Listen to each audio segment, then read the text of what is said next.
우리 2025년 우리 이제 한 해를 보내면서 마지막 주일 예배를 드리는데 한 해 동안 살아내느라 애쓰셨습니다. 고생 많으셨어요.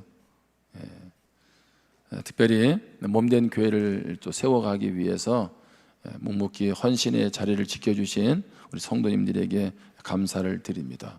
우리 한 번 더 옆에 분에게 좀 인사하면 좋겠어요. 함께 해주셔서 힘이 되었습니다.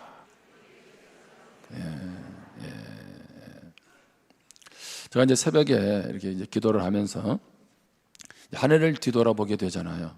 뒤돌아보면서 문득 이런 질문이 저에게 떠올랐어요. 성도님들에게 신앙생활은 삶에 어떤 영향을 미칠까? 오늘 말씀도 그런 맥락에서 제가 말씀을 계속 묵상을 했습니다. 신앙생활, 예수 믿는다는 것은 내 삶에 어떤 영향을 주느냐는 거예요. 자, 두 가지로 질문할 수 있겠죠. 신앙생활, 예수 믿는 것은 내 삶에 전혀 영향력을 주지 못해 라고 할 수도 있고, 신앙생활은 나에게 엄청난 영향을 주기도 해 라고 답할 수도 있고요. 또 하나는 영향을 주는 것 같기도 하고 그렇지 않은 것 같기도 하고, 뭐 이렇게 답변을 할 수도 있을 것입니다. 예수 믿지 않는 분들이 그런 얘기를 여러분 종종 하는 걸 들어보시죠. 그 교회 왜 가냐? 주일날 왜 교회 가냐? 이렇게 말을 합니다. 왜냐하면 그 시간에 그냥 잠을 자든지 쉬든지 아니면 돈을 벌지, 교회 간다고 뭐 돈이 나오냐 밥이 나오냐 이런 말씀을 들어보셨을 거예요. 그러면서 이런 말도 하죠. 신앙생활 하는 건 좋은데 미치지 마라. 이 말의 뜻을 이해하시죠? 그냥 적당히 믿으라는 거예요. 너무 빠지지 말고 그냥 뭐 주일날도 한 번씩 가고 굳이 너무 거기 이렇게 매이지 마, 이렇게 말을 합니다. 자, 이것은 안 믿는 사람들이 얘기고, 믿는 여러분들은 어떻습니까? 어떻게 신앙생활이 내 삶에 정말 힘이 되고 있어요? 아니, 교회에서 말고 내가 가정생활을 하는 것이나 내 일터에서 내 삶의 자리에서 예수 믿는다는 것이 나에게 힘이 되고 소망이 되고 의미가 되고 있느냐는 겁니다. 아니면 신앙생활은 교회에서, 세상생활은 그냥 내가 알아서 이렇게 하고 있지는 않는지 모르겠습니다. 얼마 전에 우리 교회 집사님이 병원 근무를 이제 그만두게 되었습니다. 왜냐하면 공부를 더 하기 위해서 병원의 간호사로 근무하다가 이제 직장을 내려놓게 된 거예요. 그런데 우리 집사님이 그만둔다고 하니까 그 의사분이 이제 그 식구들하고 다 모아가지고 송별식을 회식을 해줬어요.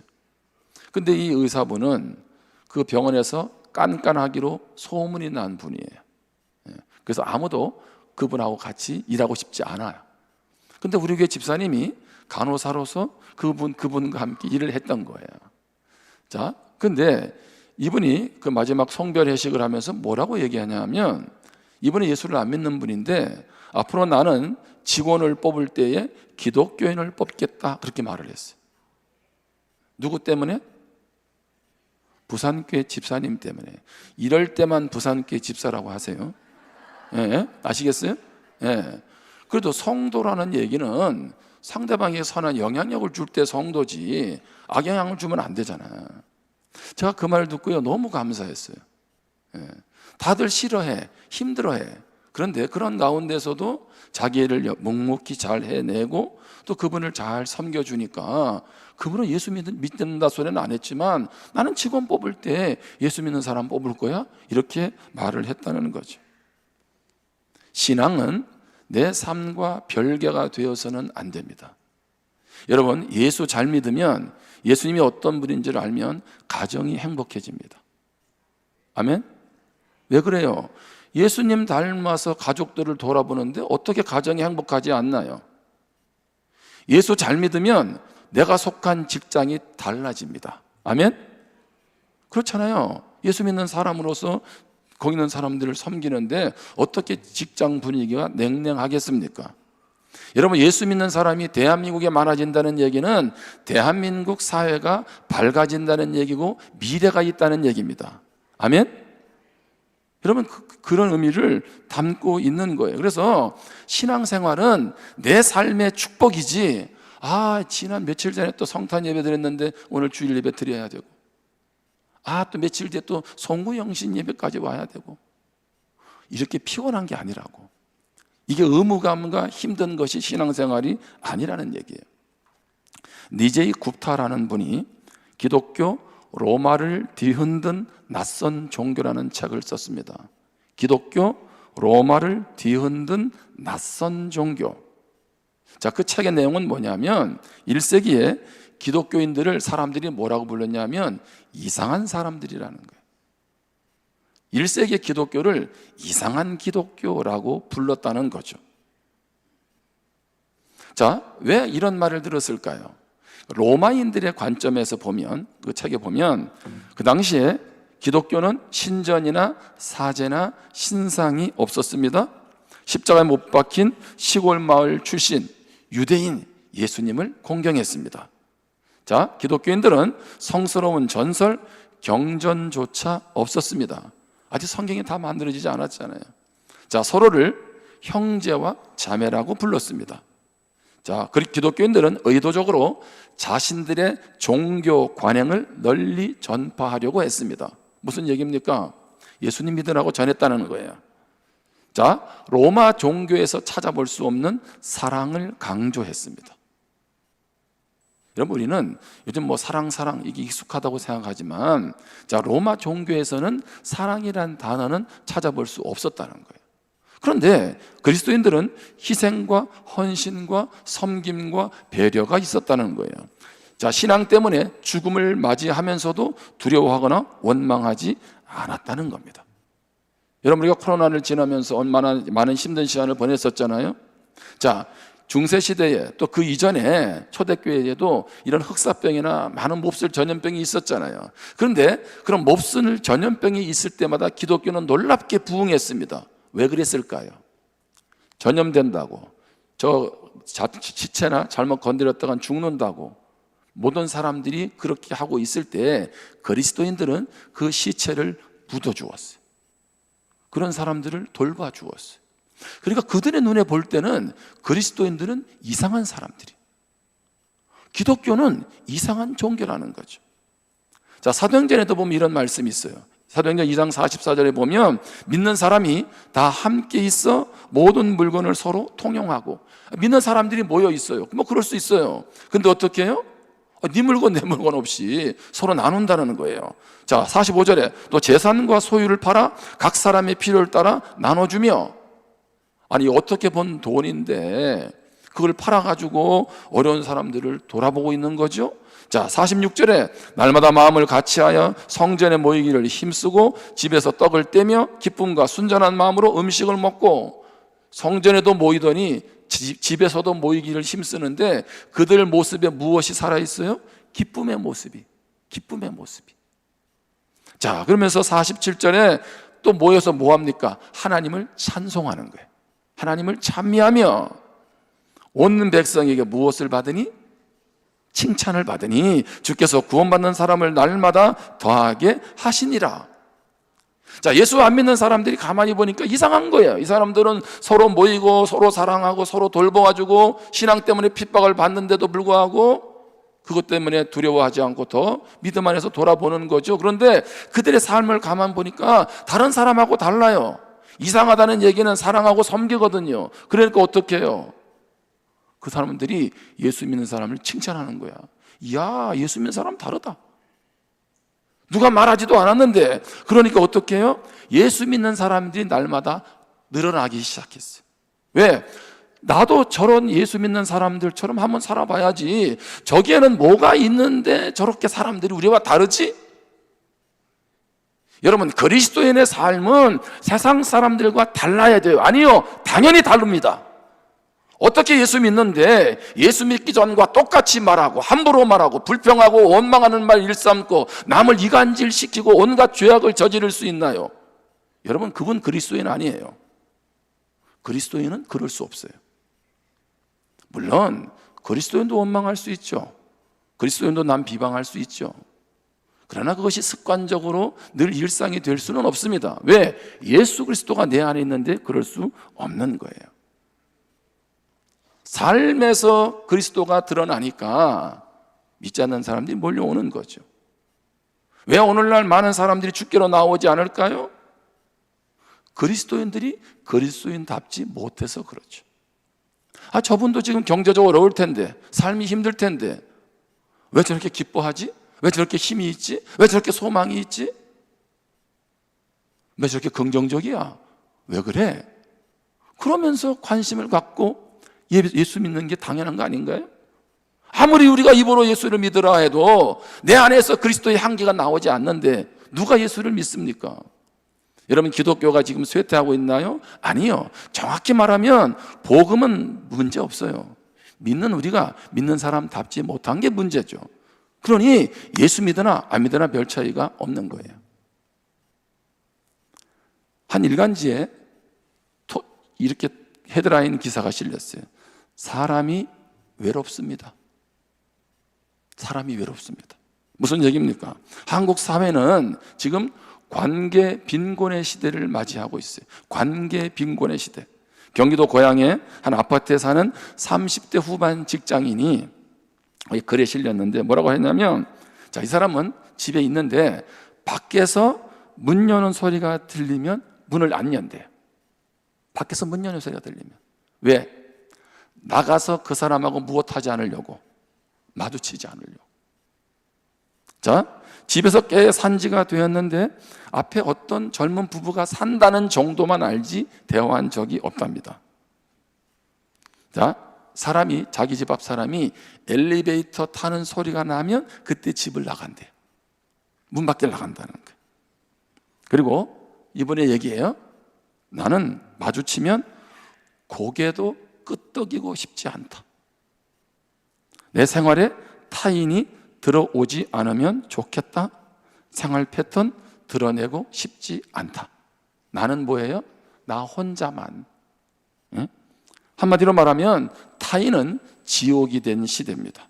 이웃 사촌의 개념 사라지고 있어요. 여러분, 한국 사회를 잘 보세요. 얼마나 고립되어 살아가고 있습니까? 이런 현상을 보고 주경희 한신대 사회복지학과 교수가 뭐라고 말했냐면, 지금 사회를 그냥 연결 사회가 아니라 초연결 사회라고 말하잖아요. 초연결 사회에는 사람이 빠져 있다는 거예요. 온라인으로 24시간 연결이 돼 있어서 방 안에서 택배를 받고 게임을 즐긴다는 거예요. 24시간 가능하잖아요. 여러분, 쿠팡 새벽에 오지 않습니까? 그죠? 24시간 한국 사회는 그렇잖아요. 모든 것이 이렇게 연결되어 있는데 정작 사람이 빠져 있다는 거예요. 사람이 연결되지 않고 있다는 거죠. 지난주에 우리 주중에 우리 성탄 예배를 드렸잖아요. 여러분, 행복하시죠? 제가 실망되는 게 하나 있었어요.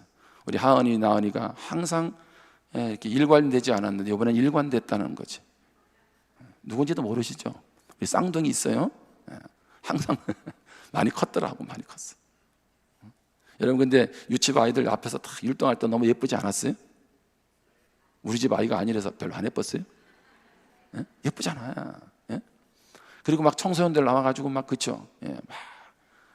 치어리딩 같이 막 얼마나 하나님을 찬양하는데, 아니 뭐 신앙은 떠나서 너무 이렇게 에너지가 나오지 않으셨어요? 그죠? 나는 별로였어. 이런 분은 있잖아요, 정서적으로 문제가 있는 분이에요. 이게 기쁠 때 안 기쁘면 이게 문제가 있는 거예요, 이게. 근데 여러분, 한번 잘 보세요. 어느 공동체가 전 세대가 모여서 이렇게 합니까? 여러분 주변을 둘러보세요. 여러분, 지금 우리 한국 사회 고용노동부 통계입니다. 한국 사회 청년 160만 명이 일자리가 없어요. 그 중에 56만 명은 자발적으로 직장을 얻지 않는데 160만 명이 직장이 없어. 정말 쉽지 않은 시대에 우리 젊은 세대들이. 근데 이렇게 같이 와서 공동체가 격려하고 박수치는 데가 어디 있냐고. 지난번 우리 게 국회의원 왔잖아요. 제가 그분에게 잠깐 예배 전에 차를 마시면서 뭐라고 얘기했는 줄 아세요? 성탄절을 국가적 차원에서 확장해야 된다. 왜요? 종교를 넘어서서 이렇게 같이 즐거워할 수 있는 절기가 사회에 어디 있냐는 거예요. 일부러라도 권면을 해가지고 공동체가 어울리도록 만들어라. 제가 그렇게 얘기했어요. 제 얘기가 틀렸어요? 여러분, 신앙생활을 떠나서 여러분, 이 시대가 전부 각자 도생이잖아요. 자기 혼자. 여러분, 우리가 공동체를 위해서 힘쓰는 것이, 여러분, 이것이 우리가 사는 길입니다. 아멘? 그래서 모이는 거예요. 여러분, 안 모이면 어디 가서 모이려고? 갈 데가 뻔하지. 자, 시편 1편을 보세요. 시편 1편은 1절에서 뭐라고 시작합니까? 복 있는 사람은 이라고 시작해요. 제가 이 말씀을 몇 번씩 인용했기 때문에 아마 잘 기억할 거예요. 자, 시편 1편, 자, 히브리어로, 구약 히브리어로 복이라는 단어는 크게 두 가지입니다. 하나는 바루크라는 것이고 하나는 아쉬레라는 거예요. 자, 바루크라고 하는 복, 블레스라는 것은 뭐냐면 하나님이 일방적으로 주시는 은혜입니다. 자, 우리가 하나님의 자녀가 되는 거, 구원받는 건 뭐예요? 일방적인 하나님의 은혜죠. 내가 자격이 있어서 받는 게 아니잖아요. 그래서 이 블레스라고 하는 이 영어의 단어의 뜻은 어디에서 왔냐면 블러드에서 왔습니다. 피에서 왔어요. 피. 이 피는 뭘까요? 영어 단어가 그냥 만들어진 게 아니잖아. 이 피는 예수 그리스도의 보혈을 뜻합니다. 아멘? 그러니까 우리는 이런 복을 받았어요. 우리 모두는 다 복 있는 사람인 줄 믿습니다. 그런데 또 다른 단어가 있어요. 복이라는 단어가 히브리어로 아쉬레입니다. 영어로는 be happy. 이건 뭐냐면 하나님으로부터 받은 복을 누리는 것입니다. 누리는 것. 자, 예수 믿으면 복 있는 사람이 됐어요. 그런데 복 있는 사람이 됐는데 복을 누리는 사람이 있고 나는 늘 불행해라고 하면서 복을 누리지 못하고 살아가는 사람이 있습니다. 시편 1편에서는 무슨 얘기하는 거예요? 이미 우리는 다 복받은 사람이라는 거예요. 바로 하나님의 은혜를 받아 하나님의 자녀가 된 사람인데, 그런데 그러면 너 삶에서 복을 누리고 있어? 이렇게 묻고 있는 거예요. 다시 말하면 내가 너의 인생 가운데서 복이 되는 것을 지금 경험하고 있어? 라고 묻고 있는 거예요. 여러분, 왜 예수 믿는데 이미 복 있는 사람이 됐는데 복의 통로가 되지 못하고 날마다 신음하고 고통하며 원망하며 살아가느냐는 거죠. 다시 말하면 be happy, 아쉬레, 하나님의 복을 받아 누린다는 얘기는 바로 풍요라는 말과도 같은 맥락의 단어입니다. 예수 믿어서 예수님 때문에 내 삶에 풍요롭냐는 거예요. 내 삶이 만족이 있고 기쁨이 있고 소망이 있느냐는 거죠. 성경은 지금 그걸 묻고 있는 거예요. 여러분, 이 안에를 지나오면서 예수님 때문에 행복하세요? 정말 예수님 때문에 힘들어도 다시 힘을 얻고 일어서고 있고 예수님 때문에 다시 소망 갖고 나아가고 있느냐는 겁니다. 성경은 지금 그것을 우리에게 말하고 있는 거죠. 아슈레의 복이 있느냐는 거예요. 뿐만 아니라 시편 1편에는 의인의 길과 악인의 길이 있다고 말을 하죠. 의인의 길, 악인의 길. 악인은 어떤 사람일까요? 하나님의 뜻 가운데 살지 않는 사람.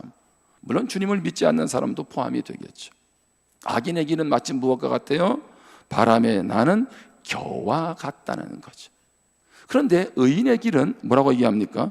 풍요롭다는 겁니다. 자, 시편 1편 3절입니다. 3절. 자, 그는 시냇가에 심은 나무가 철을 따라 열매를 맺으며 그 잎사귀가 마르지 아니함 같으니 그가 하는 모든 일이 다 형통하리로다. 자, 의인의 길은 마치 무엇 같아요? 시냇가에 심은 나무 같다는 거죠. 자, 그런데 왜 시냇가에 심은 것이 중요합니까? 저 산에다가 심든지 아니면은 들에다가 심든지. 그런데 의인의 길이 시냇가에 심긴 나무라는 얘기는 시냇가에 연결돼서 계속 물을 공급받잖아요. 그러니까 가뭄의 때에도 열매를 맺을 수 있잖아요. 여러분, 우리 인생에 가뭄이 있잖아요. 지금 청년들은 직장 때문에 잡지 못하는 그런 것 때문에 직장에 대한 가뭄이 있잖아요. 어떤 분은 지금 질병으로 인한 가뭄이 있잖아요. 어떤 분은 경제적인 여유가 없어서 가뭄을 겪고 있잖아요. 그런데 우리는 어디에 심겨져야 되느냐? 주님께, 예수 그리스도에게 심겨져야 되는 줄 믿습니다. 그런 의인의 길은 어떻게 하다고요? 시절을 쫓아서 열매를 맺는 거예요. 그 모든 일이 형통하다는 겁니다. 형통하다는 얘기는 뭐든지 내가 원하는 대로 된다는 말이 아니고요. 형통하다는 얘기는 내가 사는 인생길에 고난이 찾아오고 질병이 찾아오고 염려가 찾아와도 그럼에도 그걸 이길 수 있게 해주고 견딜 수 있게 해주고 궁극적으로 합력해서 선을 이루어 주시니 이것이 형통이다라고 말하는 거예요. 아멘? 여러분, 여기 예수님이 믿는다고 오래 질병이 없었나요? 독감은 안 찾아옵니까? 예수 믿으면? 어떻게 예수 믿으면 뭐 부도가 안 나나요? 실수할 수도 있고요. 그렇지 않아요. 그런데 뭐라고요? 하나님이 형통케 하세요. 누구 안에 있으면, 주님 안에 있으면 합력해서 선을 이루신다는 거죠. 그러면서 오늘 우리에게 말하고 있는 거죠. 고립된 시대, 웃음을 잃어가는 이 시대에, 신앙생활이 정말 힘을 잃어가는 이런 시대에 복 있는 사람에도 복이 뭔지 모르는 우리에게 의인의 길을 가라, 풍요로운 삶을 살아라. 그러기 위해서 오늘 시편 1편과 100편을 통해서 두 가지를 나눕니다. 자, 풍요로운 삶을 살아가려면 주님과 관계가 친밀해야 돼요. 많이 듣는 얘기잖아요. 주님과의 관계가. 자, 주님과의 관계는 풍요로운 삶은 무엇과 연결되어 있어요? 말씀과 연결되어 있어요. 말씀과. 시냇가에 심겨진 나무로 철을 따라 열매를 맺고 형통한 인생이 되려면 무엇과요? 주님과 관계가 친밀해야 되는데 그러려면 말씀 앞에 붙들려야 됩니다. 자, 그래서 시편 1편 2절입니다. 오직 여호와의 율법을 즐거워하여 그의 율법을 주야로 묵상하는도다. 아멘. 율법이란 건 하나님의 말씀이잖아요. 하나님 말씀 즐거워하고 그것을 주야로 낮과 밤으로 묵상한다는 거죠. 밤낮만 묵상하나요? 이 말은 뭐라 그랬어요? 주야라는 얘기는 인생이 잘 나갈 때, 그리고 어떤 때 인생이 막힐 때, 힘들고 어려울 때, 바로 인생의 주야가 우리 가운데 있잖아요. 밤과 낮이 있잖아요. 그럴 때도 어떻게 하라고요? 말씀을 묵상하라는 거예요. 말씀을 묵상하라는 거예요. 바로 그것이 풍요로운 삶의 비결이라는 겁니다. 우리 잘 아는 것처럼 묵상이란 히브리어 단어는 하가이죠. 하가. 비둘기가 구구구구 하는 읊조린다는 말이죠. 이 단어의 의미가 뭡니까? 율법이, 말씀이 깨달아질 때까지 기도하듯이 계속 말하고 읊조리고 암송하는 거예요. 쉽게 말하면 그냥 말씀을 듣고 끝나는 게 아니고 그 말씀을 어떻게 합니까? 계속 내 마음에 두고 기도하면서 곱씹는 거예요. 곱씹는 거예요. 그리고 암송해요. 암송해. 내 말씀으로 완전히. 그렇죠? 자, 우리가 설교를 들어요. 자, 성도님들이 다 은혜 받아요. 근데 뒤돌아 서면 오늘 무슨 설교했지 잊어버려. 그렇죠? 제가 말씀 요약지를 하면서 이게 잘 나누어지고 있나 생각을 했는데 참 감사한 게 어르신들 중에요, 귀가 안 들리는 분들이 있어요. 예배날 예배 드릴 때. 근데 이분들이 다 못 알아듣는데 그 설교 요약지를 보면서 아, 오늘 목사님이 이 말씀 하셨구나, 이렇게 하면서 은혜를 받는다는 거예요. 어떤 분은 잘 이해를 못하니까 목자가 같이 나누다 보니까 또 그 말씀도 더 이해하게 되고. 이런 묵상이라는 게 마치 소가 되새기는 거하고 비슷하거든요. 소가 되새기잖아요. 여러분, 소에게 먹이를 줘요. 여물을 줍니다. 그렇죠? 자, 소는 여물을 잘 소화시키기 위해서 어떻게 합니까? 그걸 계속 입으로 되씹어요. 소가. 그러니까 하루에 소가 되씹는 시간이 8시간이래요. 8시간. 그런데 8시간 동안 씹는 횟수가 몇 번인가 봤더니 3만 번이래요. 누가 셌는지는 모르겠어요. 네? 참 대단해. 근데 소가 8시간을 하루 되씹는데 3만 번을 되씹는다는 거예요. 여러분, 소가 그 여물을 소화시키려고 3만 번을 씹어요. 그러면 우리 성도님들은 말씀을 하루에 몇 번 씹으세요? 그러면서 그렇게 얘기해요. 말씀도 안 씹으면서 말씀 들어도 뭐 소용이 없다. 하나님 어디 계시냐고. 아니, 그거를 붙잡고 그 하나님과 이겨나가야 되는데, 예? 여러분, 말씀 암송은 젊은 사람이 합니까? 이번에 암송대회 할 때 보셨잖아요. 이미 은퇴하신 분들, 70세 된 분들이 암송해가지고 이번에 등수 안에 들었잖아. 이제는 나이 탓하시면 안 됩니다. 예? 아니, 이미 이원철 집사님이 그걸 보여줬는데 뭐 할 말이 없는데, 예? 관심이 없는 거지. 생각이 없는 거죠. 여러분, 말씀이 내 생각을 다스리지 않는데 무엇이 여러분의 생각을 다스리겠어요? 한번 생각해 보세요. 뭐 새해는 얼마나 달라질 것 같아요? 내가 안 달라지는데 새해가 달라집니까? 내 생각이 여전히 부정적이고 염려, 걱정에 사로잡혀 있는데, 그래서 하나님의 말씀이 나에게 힘이 되고 소망이 되도록 계속 되씹어서 그 말씀이 나를 녹여내야 되는데, 그렇지 않을 때 이 말씀이 나에게 무슨 힘이 있냐고요. 우리 말씀 묵상을 얼마나 많이 들었나요? 여러분, 예수님도 십자가에서 죽음을 앞두고 뭐라고 말씀하셨어요? 예수님이 이 땅을 떠나가신데 제자들도 예수님이 3일 만에 부활한다고 했는데 믿어지지를 않아. 예? 어이구, 우리 선생님이 떠나면 어떻게 하지? 우리 예수님이 떠나면 어떻게 하지? 주님께서 하나의 비결을 알려줬어요. 내가 떠나도 너무 염려하지 마. 그러면서 살아내는 비결을 알려줄게. 그러면서 말씀한 게 요한복음 15장이잖아. 요한복음 15장 4절에 내 안에 거하라. 나도 너희 안에 거하리라. 가지가 포도나무에 붙어 있지 아니하면 스스로 열매를 맺을 수 없음 같이 너희도 내 안에 있지 아니하면 그러하리라. 뭐라고 말씀하세요? 마치 가지가 포도나무에 붙어 있듯이 내 안에 거해라. 그럼 나도 너희 안에 거한다. 이게 무슨 얘기입니까? 그러면 주님 안에 거하려면 제가 잘 보세요. 제가 주님 안에 거할 테니까 주님 가슴으로 뛰어 들어가. 주님께서 말씀하세요. 살 더 빼고 와라. 이렇게. 이게 네 몸을 내가 받기에는 너무 버겁다. 예? 왜 제가 이런 표현을 쓸까요? 이 거한다는 말조차도 묵상을 안 하잖아요. 거한다는 게 뭐예요? 거한다는 게 요한복음 15장 4절 이하에 말씀하잖아요. 그 계명을 지키는 것이 바로 거하는 거야 라고 말씀하셨잖아요. 그러면 말씀이 없는데 어떻게 주님 안에 거하세요? 그러면 주님 안에 거하지 않는데 주님이 나와 함께하는 걸 뭘로 느끼실 거야? 아니 여러분, 조금만 생각해봐도 돈 되는 일을 위해서는 여러분의 에너지를 쏟잖아요. 예? 손님 한 분에게 옷 하나 파는 거 쉽습니까? 그거 정말 쉽지 않다는 거예요. 뭐 물건 하나 파는 거, 식당에서 밥 한 그릇 파는 거 정말 어려워요.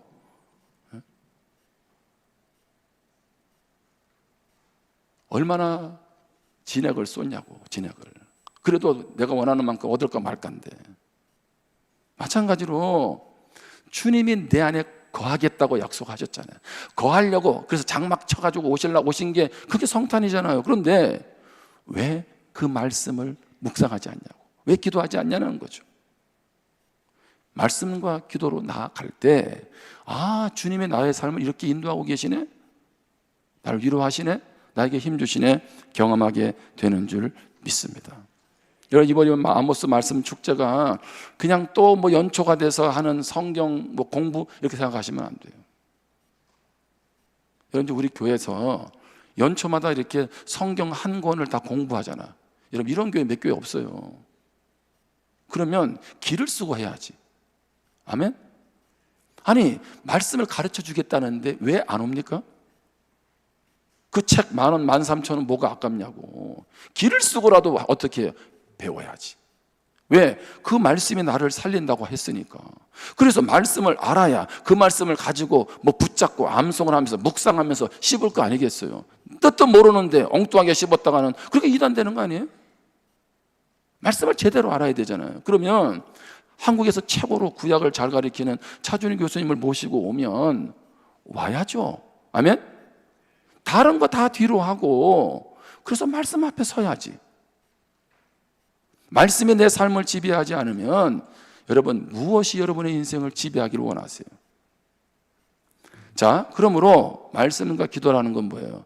주님과 친밀함으로 나아가는 데 있어서 가장 중요하지요. 그런데 주님과의 친밀함은 이것을 넘어섭니다. 자, 무슨 얘기냐면 팀 켈러 목사님이 친밀함의 의미를 3가지를 제시했어요. 친밀함의 의미를. 첫 번째는 세상의 멸시를 감수하는 용기.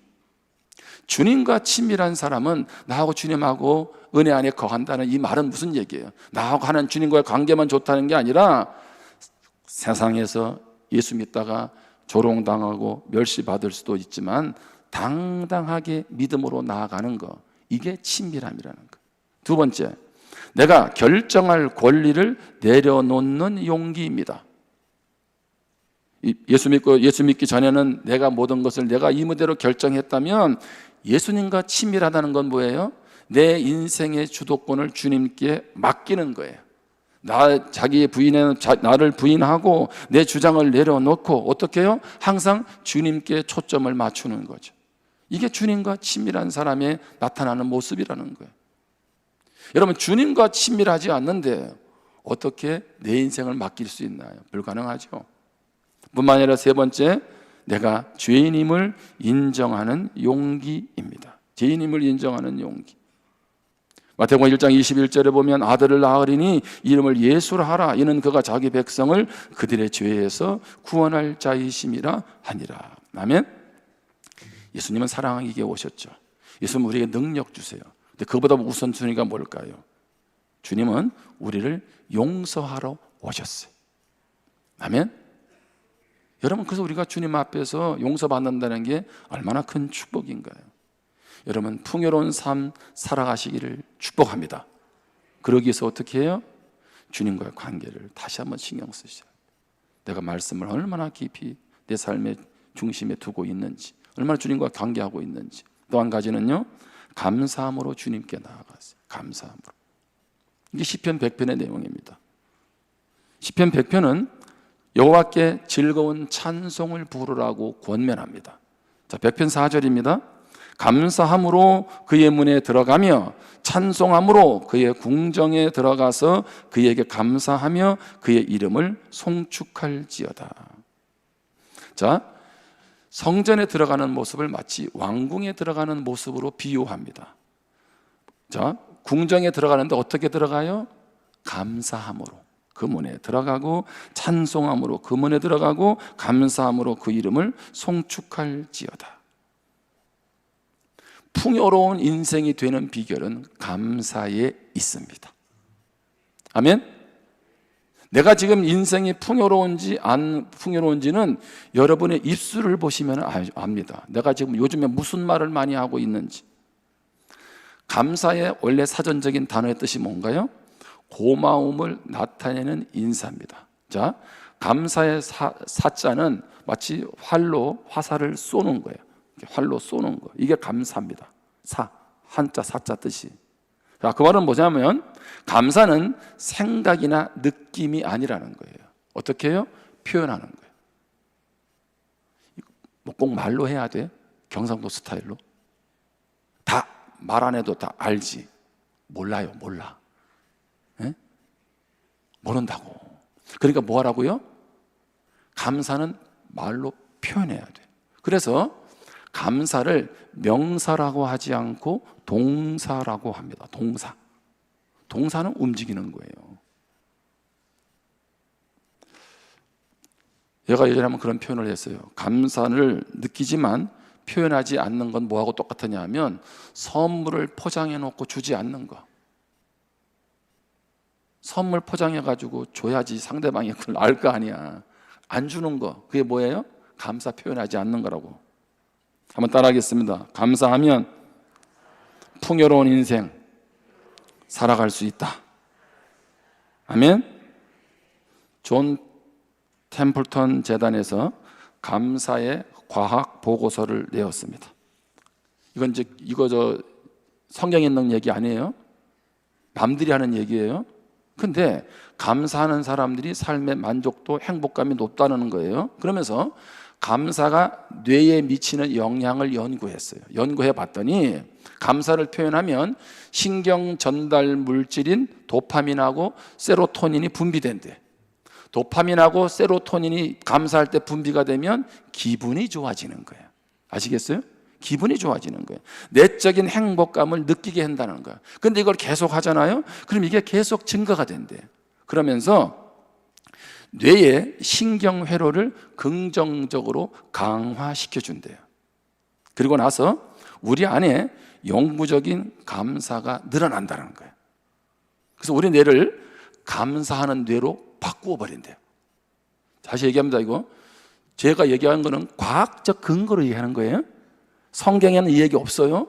자, 그런데 뇌를 연구한 사람들의 얘기가 감사를 자꾸 하면 이게 좋은 신경물질이 자꾸 전달이 되고 그게 뇌에 세팅이 돼가지고 뇌가 무슨 뇌가 돼요? 감사하는 뇌가. 여러분, 하나님이 우리 뇌를 어떻게 만들어 놨냐 하면 생각이 얼마나 중요한지를 하나님께서 그렇게 아시고 그렇게 세팅을 해놓은 거예요. 내가 맨날 원망하고 불평하면 내 안에서 뭐가 나와요? 안 좋은 게 신경 전달 물질이 나오겠죠. 그러면서 내 뇌는 무슨 뇌로 작동이 됩니까? 감사하는 뇌가 아니라 불평하는 뇌가 되는 거예요. 여러분, 잘 한번 따라합시다. 뇌도 길들이기 나름이다. 이게 제 얘기가 아니에요. 일반 과학자들이 하는 얘기예요. 뇌과학을 연구한 사람들이 하나님이 우리 뇌를 그렇게 만들어 놨다는 거예요.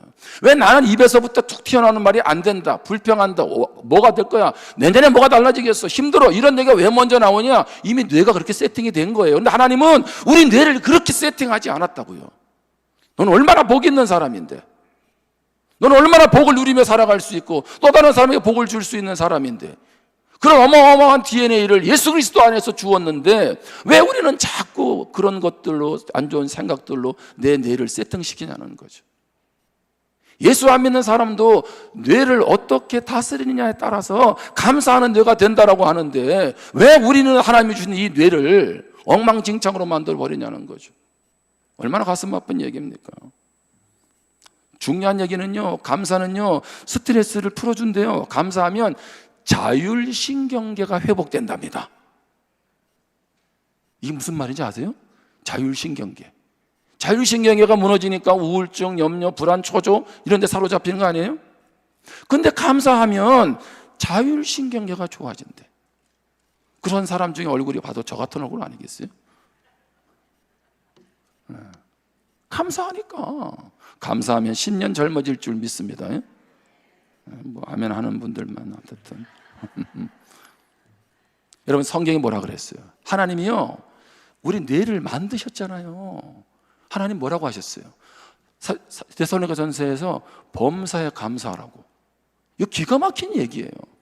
뇌과학자들은 이제 그걸 하나하나 알아내고 있는데 하나님은 감사가 얼마나 우리에게 축복인지를 아시고, 너 감사할 이유가 안 돼, 그거 힘든 거 알아, 도저히 네가 잘못한 것도 아니고 뭐 네가 네 인생 이렇게 된 거 부모 잘못이실 수도 있고 내가 다 알아. 그런데 하나님 뭐라 그래요? 밑도 끝도 없이 그냥 범사에 감사하래. 이게 하나님의 너를 향한 뜻이다, 이렇게 말씀을 했어요. 하나님 왜 감사를, 모든 일에 대해서 감사하라고 하면서 이것이 뜻이라고 말합니까? 이것이 우리에게 무엇이 되니까? 축복이 되니까. 아멘? 그렇게 뇌를 하나님께서 하도록, 그렇게 해서 감사하는 뇌를 만드는 게 내 인생의 복이 되니까 이 어마어마한 비밀을 알려준 건데, 이제 요즘 뇌과학자들이 그걸 풀어가지고 오, 이런 게 있네 얘기하면 고개 끄덕끄덕 하는 거지. 하나님이 과학자보다 못하세요? 여러분, 감사는요 그냥 하는 거예요. 아멘? 이해가 안 돼도 하세요. 아멘? 주님이 언제 이해되면, 그게 용납이 되면 감사하라고 조건 달아놓은 적 있어요? 어떤 상황, 어떤 가운데서도 감사할 때 너에게 축복이 되니 말씀하신 거 아니겠어요? 여러분, 기적을 보고 싶어 하시잖아요. 죽은 지 나흘 된 나사로, 그렇죠? 동굴 안에 갇혀있는 나사로 어떻게 살아나왔습니까? 주님이 동굴을 열기 전에 뭐라고 얘기하세요? 축사하시고, 동굴을, 저 문을 열으라고 하죠. 축사라는 게 뭐예요? 감사하시고. 주님이 감사기도 하시고 동굴을 열고 나사로에 나오라고 하니 나사로가 수족을 동인 채로 동굴에서 나오잖아요. 아멘? 아니, 감사는 죽은 자도 살리잖아요. 아멘? 여러분, 그래서 감사로 병을 치유한 분들이 많아요, 세상에도. 다른 거 한 거 없어요. 약도 없대. 근데 감사를 한 거지, 감사를. 감사하면 뭐예요? 감사가 또 생기는 거예요. 아멘? 여러분, 그래서 먼저 감사하시기를 바랍니다. 아멘? 왜 세상 사람들도 지금 감사가 중요한지라고 감사하고 있는데, 여러분, 우리 교회도 지금 뭐가 불평이 있어요? 그죠? 생각해보면 감사밖에 없지. 할렐루야잖아요. 마무리합니다. 시편 기자는 감사와 찬양의 이유를 제시하죠. 왜 감사해야 돼? 시편 100편 5절입니다. 우리 같이 한 목소리로 읽겠습니다. 시작.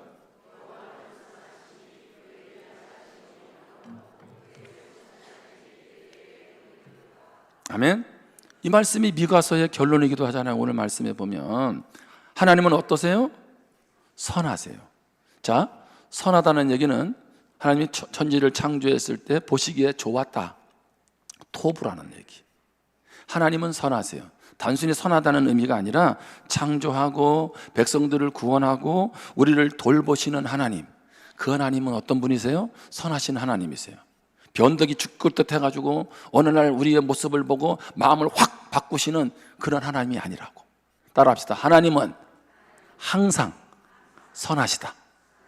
내가 무엇할 때도, 내가 그릇 갈 때도 우리를 돌이키는 것은 바로 그분의 선하심이고, 뭐예요? 그 인자하심이 영원하다. 아멘?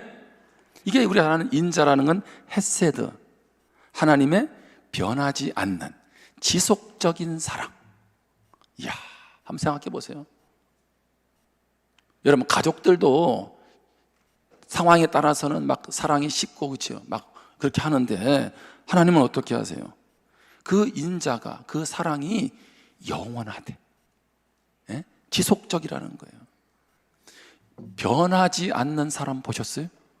한결같은 사람 보셨습니까? 그런 사람 없어요. 그런데 하나님은 한결같이 우리를 무엇하세요? 사랑하세요. 우리가 죄에 넘어져도 다시 일어날 수 있고 인생의 절망에서도 다시 일어날 수 있는 건 뭐예요? 한결같은 사랑입니다. 아멘? 여러분, 이 사랑이 믿어지기를 주님의 이름으로 축복합니다. 그 사랑이 일시적이 아니라 영원해요. 그리고 그의 성실하심이 대대대대대대. 이게 무슨 얘기입니까? 이것도 영원하다는 얘기잖아요. 이 성실하다는 게 뭐냐면 신실하다는 거예요. 그러니까 하나님은 항상 약속을 지키시는 분이세요. 그래서 우리가 말씀을 보다 보면 인자와 자비가 성실이 한이 없다라는 얘기는 다 같은 얘기죠. 그분의 그 사랑, 그분이 끝까지 약속을 지키시고, 그래서 우리 하나님은 뭐예요? 성실하신 하나님이사. 이게 인간적으로 보면 이렇게밖에 표현이 안 되는 거예요. 이런 하나님이 누구의 하나님이다? 다의 하나님이다. 아멘? 이런 하나님이 계시니 여러분, 삶의 자리에서 우리가 감사하지 않을 수 있나요? 이런 하나님을 우리 자녀들이 어릴 때부터 믿어보세요. 어떤 역사가 일어나는가? 예? 여러분, 신앙의 문제를 우습게 생각하시면 안 돼. 여러분, 자녀들에게 정말 하나, 요즘 둘밖에 없는 자녀들에게 뭐를 남겨줘야 돼? 뭐를? 예? 돈을 남겨준다고 돈이 여러분 지켜집니까? 가치관을 남겨줘야지. 최고의 가치관은요, 그리스도가 너를 사랑하고 내가 그리스도 안에서 모든 것이 가능하다는 거. 이런 하나님을, 예? 선하시고 인자하시고 성실하신 이런 하나님을 우리 아이들이 안다면, 예? 그 인생이 어떻게 되겠어요? 2부 설교 들어가려고 했는데 마치겠습니다. 이제. 예? 제발 부탁하는데 주님은 우리를, 그렇죠? 무엇하기 위해서요? 영생을 주시고 풍성하도록 은혜를 주시기 위해서 우리에게 오셨는데 왜 우리는 그분의 그 풍성함을 누리지 못합니까? 이걸 꼭 돈으로만 계산하지 마세요. 왜 그럼 나는 돈을 많이 못 벌어? 이런 개념이 아니잖아요. 그분이 주시는 그 풍요로움이 얼마어마한데 말씀 앞에 붙들리고 기도함으로 나가고 감사함으로 나가서 그 풍요가 나의 풍요가 되기를 축복합니다. 그렇게 하면서 한 해를 맞이하고 새해를 시작해 보세요. 기대되지 않습니까? 개봉박도. 아멘? 할렐루야? 내년에는 이게 지금 어마어마한 일이 우리 교회 안에 일어날 거예요. 믿습니까? 할렐루야? 좌우에 있는 분에게 인사하세요. 개봉박도. 예? 주님의 축복이 개봉박도야. 이제 같이 기도합니다. 주신 말씀을 마음 가운데 한번 새기면서 기도하면 좋겠습니다. 여러분, 한 해를 보내면서 또 아쉬움도 많잖아, 그렇죠? 내가 뭐 했나 하는 그런 생각도 들고 또 후회가 되기도 하지 않습니까? 그러나 분명한 것은 우리는 주님의 자녀고 주님 우리와 사랑으로 함께 해주시고 또 앞으로도 그렇게 인도해 가신다고 하셨습니다. 주님이 십자가에서 생명 주시는 것, 복을 누리는 자 되기 위해서 그렇게 생명 주셨잖아요. 내가 주님과의 관계가 어떠한지, 내가 주님 안에 감사하는 인생 되고 있는지 한번 다시 한번 돌아보면서 결단하면서 기도하겠습니다.